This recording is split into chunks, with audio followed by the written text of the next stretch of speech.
Shuddering explosions rocked the base. Fire blossoms throughout every doorway. Everywhere walls and supports buckle and crumble in the explosions. Debris and shrapnel fly everywhere, killing everything they touch. You can almost imagine robots screaming as they realize that they too are mortal. The following is an excerpt from the Dedication to the History of the Rangers, Volume 2 by Carl Allard, 2095, Allard Press, Desert Center, hardbound preface page 2, $10 gold. High on a neighboring hilltop, shielded from the explosion's full fury, the Rangers watched as fire and ruin claimed Base Cochise. Deep in their hearts, they knew that in that hideous pyre burned the malignant creature that almost ended all life on Earth. But certainly most important of all were the Rangers, who gave their lives to destroy Base Cochise so that they could give hope to all mankind. The water purifier fixed and Jackie rescued from the caves, High Pool became a productive town in the Wasteland, providing clean water for the entire region. Over time, though, ill will towards the Desert Rangers grew because of how they treated Bobby and his poor sick dog, Rex. The Desert Rangers came to town and painted it red. Mistrust of the Rangers grew, and High Pool became an unforgiving place. In time, the town managed to fix their water purifier, and slowly, water began to flow to the communities in the nearby wasteland. Despite a rabies epidemic in the town that killed most of the juvies, High Pool managed to keep on surviving, no thanks to the Desert Rangers. In time, the town managed to fix their water purifier, and slowly, water began to flow to the communities in the nearby wasteland. When the Desert Rangers came to High Pool, they set about burning it to the ground. With the creek dried up and the town abandoned, fresh water became an even more valuable commodity in the wasteland. Life for the rail nomads settled down. With the thieves dealt with, days returned to how things always had been, with the different clans fighting amongst themselves and everybody drowning their sorrows in snake squeezins. That said, the Atchison clan always had time for the Desert Rangers, a courtesy for the help the Rangers gave to the brakemen. The rail nomads continued to exist as they always had, with the different clans fighting amongst themselves and everybody drowning their sorrows in snake squeezins.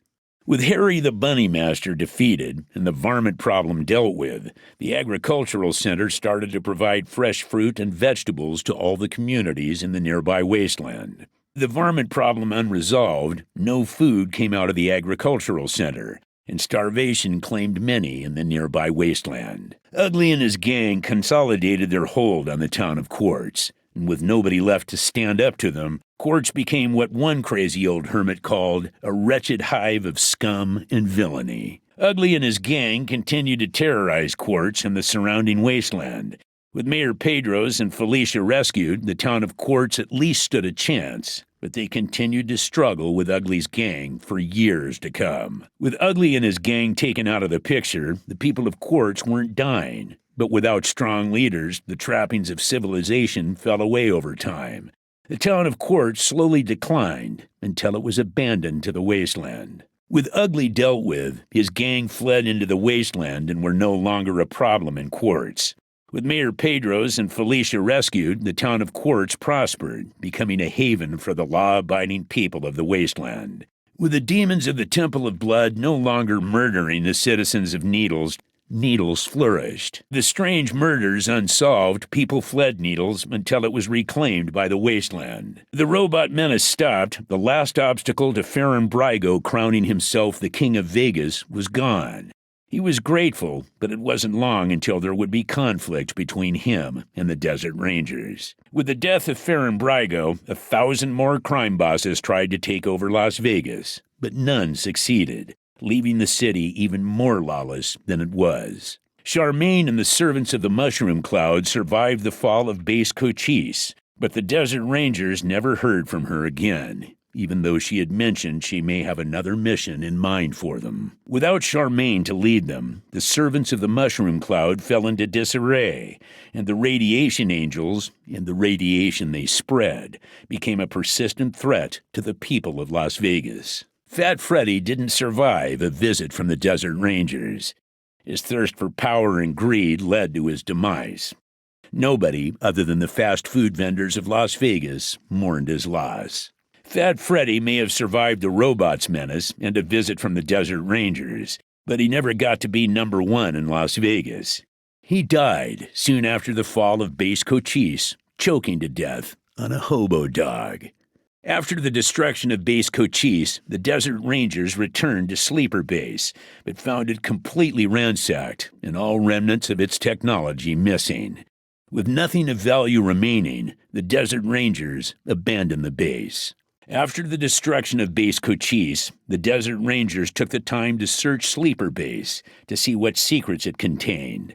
Unfortunately, they found it completely ransacked. With nothing of value remaining, the Desert Rangers abandoned the base. Project Darwin was shut down and Finster killed, but his mutant menaces escaped and caused no end of trouble for the people of the Wasteland for years to come.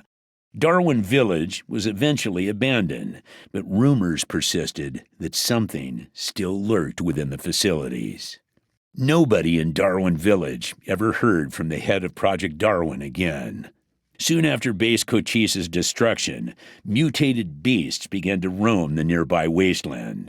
Darwin Village was eventually abandoned, but rumors persisted that something still lurked within the facilities.